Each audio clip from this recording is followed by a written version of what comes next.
Alhamdulillah wa syukurillah wala hawla wala quwata illa billah. Alhamdulillah pada kesempatan sore hari ini kita bertemu hari Rabu, berarti kenaikan kelas atau dibagi rapot tinggal menghitung hari ya.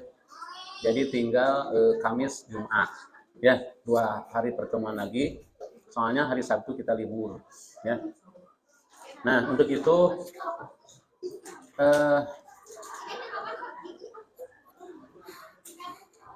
Pak Agus sekarang akan menjelaskan kepada kalian tentang prosesi kehidupan manusia ya. Di dalam Al-Qur'an diterangkan bahwa manusia itu diciptakan Allah. Manusia yang pertama diciptakan Allah itu siapa? Nabi Adam alaihissalam ya. Dari Nabi Adam kemudian dinikahkan oleh Allah dengan Siti Hawa di surga ya. Nah, konon katanya Nabi Adam awalnya merupakan sebuah mainan dari tanah, itu sebagai mainan jin ya. Kemudian oleh Allah diciptakan menjadi Adam. Nabi Adam dinikahkan oleh Allah dengan Siti Hawa. Dan Nabi Adam diciptakan di mana? Di surga ya. Di surga. Kenapa Nabi Adam bisa ada di dunia? Nah, karena Nabi Adam pernah melanggar sebuah ketetapan Allah di surga ya. Jadi wakullahuma, makanlah olehmu berdua haitsuma kunta, sesuka kamu di surga. Fala taqrabu hadhihi syajarata fatakunu minal kafirin. Tetapi syaratnya kamu berdua jangan mendekati sebuah pohon ya.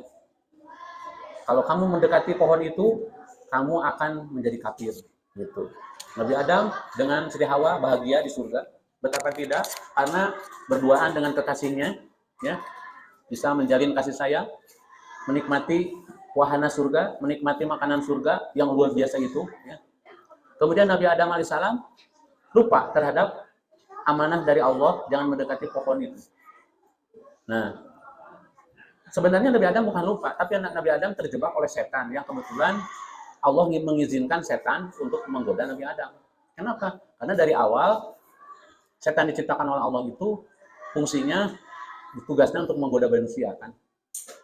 Mulai saat Nabi Adam diciptakan, kemudian para malaikat dikumpulkan ya oleh Allah Subhanahu wa taala. Kata Allah, "Hei para malaikat, aku akan ciptakan khalifah di bumi." Khalifah itu manusia, itu Nabi Adam alaihissalam. Qalu, para malaikat protes. Atazalu fiha mayusidu fiha wa yasfiku dima wa nahnu nusabbihu bihamdika wa nuqaddisu lak. Qala inni a'lamu ma la ta'lamun. Kata malaikat, kenapa ya Allah engkau akan menciptakan makhluk yang kerjanya tukang bikin keributan, tukang membunuh, mengalirkan darah, padahal wa nahnu nusabbihu bihamdika, selama ini kata malaikat aku itu mensucikanmu. Qalu, kata Allah, inni a'lamu ma la ta'lamun, aku lebih tahu daripada kamu. Akhirnya menciptakan Nabi Adam. Setelah Nabi Adam diciptakan, ternyata Nabi Adam itu sangat istimewa. Karena kalau Allah menciptakan malaikat itu semata-mata untuk beribadah, untuk menyembah kepada Allahnya, hari Nabi Adam mah ada potensi untuk benar dan salah. Oleh karena itu, karena Nabi Adam itu lebih berilmu daripada malaikat, ya. Kemudian Nabi Adam disuruh oleh Allah menyebutkan nama-nama benda alam. Kemudian Nabi Adam menyebutkan, ya, tanyain, malaikat itu tidak bisa menyebutkan nama-nama benda yang ada di dunia ini atau di surga waktu itu. Sementara Nabi Adam diberikan kecerdasan, intelijensi oleh Allah, bisa menyebutkan itu pohon pisang, ini pohon kadu misalnya, itu macan, dan segala macam. Karena Nabi Adam itu lebih pintar daripada malaikat dalam pemikirannya, maka Allah memerintahkan kepada malaikat agar malaikat sujud kepada Nabi Adam. Gitu kan? Fasajadu ila iblis. Malaikat semua tunduk menyerah gitu, bahwa Nabi Adam lebih pintar daripada saya. Hormat. Ila iblis, kecuali iblis yang enggak mau. Aba wastakbara minal kafirin. Iblis itu termasuk makhluk yang kafir. Nah, habis itu iblis itu sejenis jin ya, yang awalnya tidak durhaka, tapi karena tidak mau sujud kepada Adam, artinya tidak mau taat kepada perintah Allah, maka iblis dilaknat oleh Allah. Engkau termasuk ahli neraka dengan keturunanmu setan-setan itu. Nah, udah cerita ya. Kemudian Nabi Adam balik lagi di surga dengan istrinya. Kemudian pada satu hari, nah si setan itu akhirnya menggoda, karena oleh Allah diberi wewenang untuk menggoda Nabi Adam. Kemudian Nabi Adam dijebak oleh setan, karena setan itu pandai merayu, pandai menjebak, pandai menggoda. Karena manusia itu biasanya atas dasar kepanasaran. Kata Nabi Adam, kenapa ya Allah tidak boleh mendekati pohon itu? Jadi penasaran aku. Harusnya kalau Allah melarang kita tidak usah banyak pikiran, pokoknya jauhin aja kan. Daging babi haram, udah jauhin aja, jangan kenapa sih babi haram, babi diharamkan, ya udah aja jauhin aja. Judi itu kenapa haram, udah jauhi aja lah, jangan banyak pikiran. Nah Nabi Adam itu penasaran, kenapa sih saya tidak boleh mendekati sebuah pohon itu. Kemudian ada jawaban dari setan yang memberikan informasi kepada Nabi Adam. Tahu nggak kenapa kamu dan istrimu tidak boleh mendekati pohon itu? Nggak tahu. Karena kalau kamu mendekati pohon itu, terus kamu ingin memakan buahnya, enaknya luar biasa. Pokoknya buah-buahan yang ada di surga semua enaknya lewat. Kalau buah itu, mantep. Gitu. Jadi penasaran juga Nabi Adam. Akhirnya memungut satu buah yang ada di pohon itu. Dimakanlah oleh Nabi Adam dan istrinya. Setelah dimakan, apa yang terjadi? Pakaiannya melorot semuanya, jadi telanjang bulat. Nabi Adam jadi telanjang, si Hawa telanjang. Memang nggak ada orang ketiga kan, karena manusia hanya masih berdua. Nggak mau yang ningali kan manusianya berduaan. Ya. Tapi karena manusia itu ada insting, ada gerisah, ada perasaan malu. Ya, kalau manusia yang punya rasa malu, meskipun tidak ada orang telanjang kan malunya. Karena ada yang melihat, Allah, malaikat kayak gitu. Nabi Adam malu karena auratnya kelihatan. Nabi Adam dan Siti Hawa itu mencari daun-daun kayak daun pisang gitu, ditutupan auratnya oleh dedaunan itu. Nah, kata setan itu, kalau kamu makan buah itu, kamu akan kekal di surga ini, akan selamanya. Tertarik juga kan, makanya dimakan. Makanya pohon itu disebut pohon huldi, buahnya buah huldi. Apa huldi artinya? Huldi itu kekekalan, buah yang mengekalkan. Ya, buah yang mengekalkan disebut buah huldi. Nah, oleh karena Nabi Adam dan Hawa itu melanggar larangan Allah, ya, melanggar, maka Nabi Adam bertobat pada Allah untuk agar Allah memaafkan. Rabbana dzalamna anfusana wa illam taghfir lana wa tarhamna lanakunanna minal khasirin. Rabbana ya Rabbana, Tuhanku, wahai Tuhanku, dzalamna anfusana, aku telah menganiaya diri sendiri dengan istriku, ya. Wa illam taghfir lana, kalau engkau tidak mengampuniku, lanakunanna minal khasirin, pasti aku rugi. Jadi orang yang tidak dimaafkan Allah itu pasti alamat rugi kan, masuk neraka. Allah mengampuninya, oleh Allah dimaafkan. Tapi tetap ada hukuman. Hukumannya apa? Nabi Adam disuruh transmigrasi dari surga ke sebuah planet yang namanya bumi ini, yang bulat ini, ya. Nah, Nabi Adam dipindahkan dari surga ke bumi, ke planet ini. Kemudian istri Nabi Adam, Hawa, itu hamil. Karena di dunia itu tempatnya beranak pinak gitu ya. Nah, kemudian lahirlah 2 orang anak, ya, kembar, yaitu Habil dan Qabil. Habil kebetulan menjadi manusia yang takwa, yang taat. Qabil jahat. Kemudian ada lagi anak yang ketiga, keempat, namanya Labuda dan Iklima. Labuda dan Iklima itu 2 gadis cantik. Tentu saja adik kakak kan sama sama Habil dan Qabilnya, karena tidak ada keluarga lain. Nah, yang paling cantik itu Iklima, Labuda kurang cantik. Jadi dua-duanya berebut. Habil senang sama Iklima, Qabil senang sama Iklima. Dan Labuda tidak disukai oleh dua-duanya. Akhirnya berebut ceritanya. Nah, oleh karena itu disuruhlah oleh Allah melakukan kurban. Nah, awal mulanya ada kurban itu dari situ, dari Habil Qabil. Kalau siapa yang kurbannya diterima, boleh mengawini Iklima. Yang tidak terima, tidak boleh mengawini Iklima, harus Labuda. Nah, kemudian ada cerita, si Qabil itu ya, zolim. Udah aja dibunuh. Si kakaknya itu Habil itu dibunuh. Kalau dibunuh, otomatis nggak ada laki-laki lain, kecuali dirinya. dan dia bebas memilih mau Labuda mau Iklimah karena saingannya udah tidak ada. Dibunuhlah Habil itu dengan cara ditimpa batu besar sampai mati. Habilnya meninggal dunia, ya. Udah meninggal dunia, jenazahnya bagaimana cara membuangnya? Cara menguburnya gimana? Bingung, tidak tahu kan? Kalau kita mau tahu kalau ada yang meninggal dikubur. Kalau waktu itu kan nggak ada contohnya. Takut ketahuan sama ayahnya kayak atau apa. Nah, di hutan itu ada 2 ekor burung yang sedang bertengkar. Bertengkar burung, perhatiin sama si Kobil itu. Akhirnya salah satu burung itu mati. Kamu bawa ke sini apanya di ini. Ya. Dia liatin si burung yang mati dikubur oleh burung yang masih hidup, dikoreh-koreh sama kakinya si tanah, kemudian dimasukkan ke tanah itu, ditutup sama tanah. Nah, terinspirasilah Kobil untuk mengubur Habil. Kobil mencari cangkul, Habil dikubur di situ. Dan dari situ awal mula manusia apabila mati dikubur, bukan dibakar. Ya. Nah, habis gitu, terus Iklimah akhirnya mau tidak mau menikah dengan Kobil. Ya. Punya anak. Ada yang cantik, ada yang jelek, kayak si Kobil gitu. Terus beranak pinak. Pendek cerita, banyaklah manusia itu. Nah, jadi awal mula manusia diciptakan oleh Allah itu dengan cara oleh Allah ditiupkan si mainan itu, si mainan dari tanah itu yang berbentuk boneka, ditiup oleh malaikat Jibril, maka hiduplah menjadi Nabi Adam. Kemudian Hawa diciptakan dari tulang rusuk Nabi Adam. Waktu itu Nabi Adam sedang tidur, tiba-tiba oleh Allah diambil dari tulang rusuk Nabi Adam makhluk yang beda jenis, yaitu wanita. Nah, jadi wanita itu keturunan Hawa, ibu Hawa, laki-laki keturunan Adam. Kemudian beranak pinaklah banyak. Nah, kita itu semuanya sama keturunan Nabi Adam. Nanti ada yang putih sipit jadi Cina, ada yang hitam legang jadi negro, ada orang yang sawo matang orang Indonesia. Terus saking lamanya, udah jutaan tahun usia dunia ini, ya, dimana Nabi Adam wafatnya itu ribuan tahun sebelum Masehi. Ya. Masehi saja sekarang kan sudah 2022.